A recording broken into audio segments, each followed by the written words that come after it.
Bonjour à tous et bienvenue sur Projet 86 pour une nouvelle vidéo. Alors vous voyez derrière moi, il y a les enchères japonaises qui sont en train de tourner. Aujourd'hui on va parler de spéculation.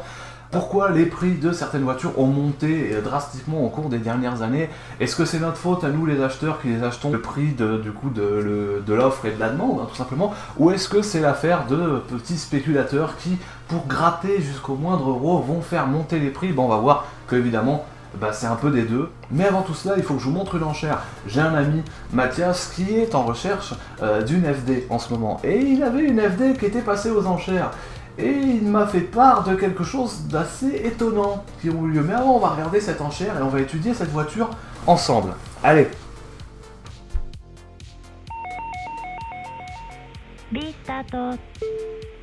Bon alors là, bien évidemment, la voiture qui nous intéresse, c'est la RX-7 FD3S, en bas à gauche de l'écran. Le petit chiffre qui monte, c'est tout simplement le prix. Comme vous le voyez, le prix de départ était de 2 700 000 yens.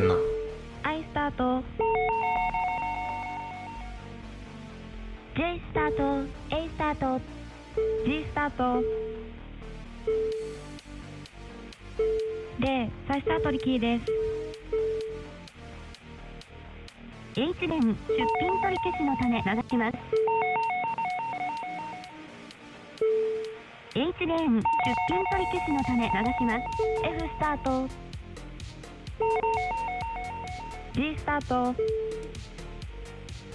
E スタート C スタート J スタート J スタート H スタートA スタート I スタート G スタート J スタート C 再スタート取り切りです。 Et donc voilà, cette voiture est partie pour 5 280 000 yens. 5 280 000 yens valent 43 727 €. Merci Google. Alors du coup, pour le coup, oui, c'est cher pour une FD. Mais il faut dire que cette FD valait le coup. Voilà, c'est le prix qu'on est prêt à y mettre. Mais pour le coup, seulement 16 000 km, une type RS, blanche, belle. On va regarder ensemble la fiche explicative de cette voiture, qu'on fournit avant qu'elle soit vendue aux enchères. Donc, on peut voir sur cette fiche que c'est une Mazda RX-7 FD3S type RS de 16 120 km d'origine, couleur A3D, boîte manuelle, spoiler arrière. Et elle a quelques petits défauts, Elle a des jantes frottées, elle a quelques marques et accros divers sur la carrosserie, une peinture craquée sur le capot, le toit a été repeint, l'aile avant droite a été changée et l'aile arrière gauche a été repeinte. Ah oui, et n'oubliez pas de noter le code châssis dans votre tête, FD3S 60 815. Ok, donc là on se dit c'est quand même une voiture qui vaut le coup, elle est partie à ce prix-là, bon, Mathias n'a pas pu la prendre, c'est dommage. Mais là, le lendemain, qu'est-ce qu'on voit arriver? Une nouvelle fiche de vente pour une FD. Mais venez la regarder avec moi. Alors ce coup-ci, nous sommes sur une Mazda RX-7 FD3S de type RS, numéro de chasse... Quoi? Mais c'est la même voiture! Mais elle a plus de défauts! Mais elle a monté de grade! Et le prix de mise en vente, c'est 5 millions de yens!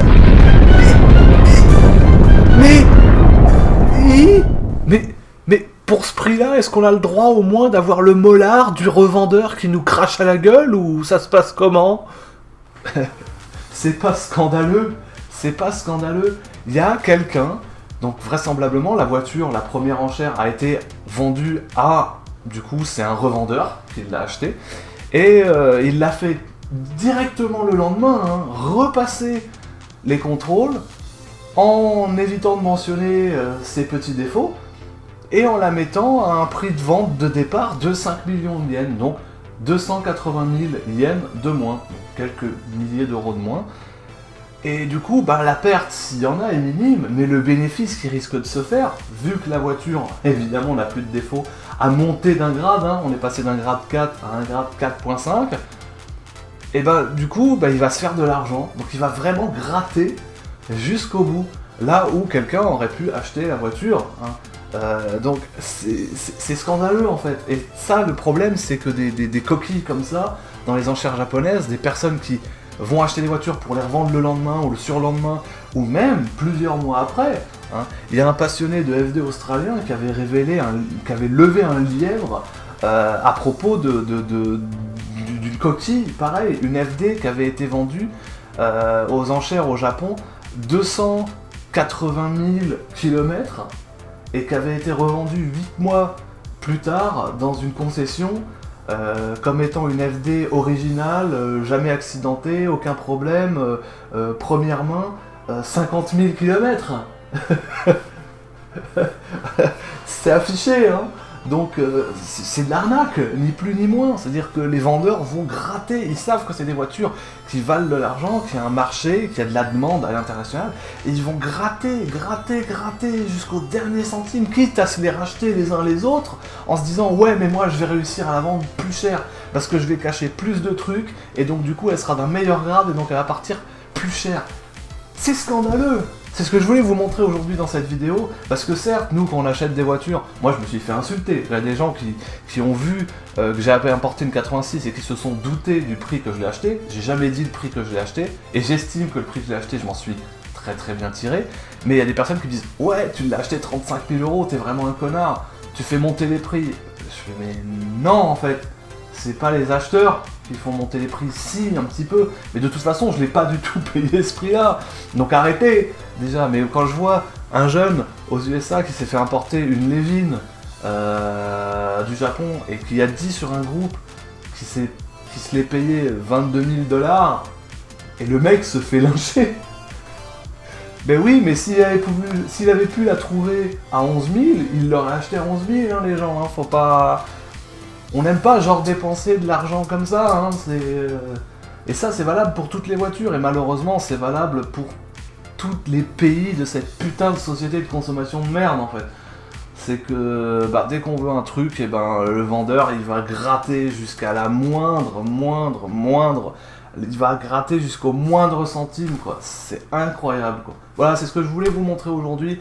Faites bien gaffe si vous voulez vous importer une voiture du Japon, regardez son historique, faites remonter, et surtout passez via des personnes qui sont de confiance, parce que comme vous voyez, même sur des voitures qui valent super cher, ils vont même aller gratter jusqu'au dernier millier d'euros, quitte à cacher des petits pocs dans la carrosserie ou des peintures un petit peu écaillées à certains endroits pour pouvoir gratter 300 € de plus. Donc faites attention et passez par des personnes qui valent le coup. Voilà, allez, moi je vous dis à la prochaine.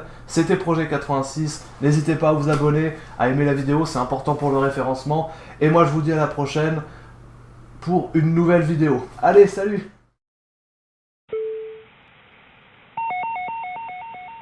B スタート F スタート J スタート E スタート H スタート J スタート C スタート I スタート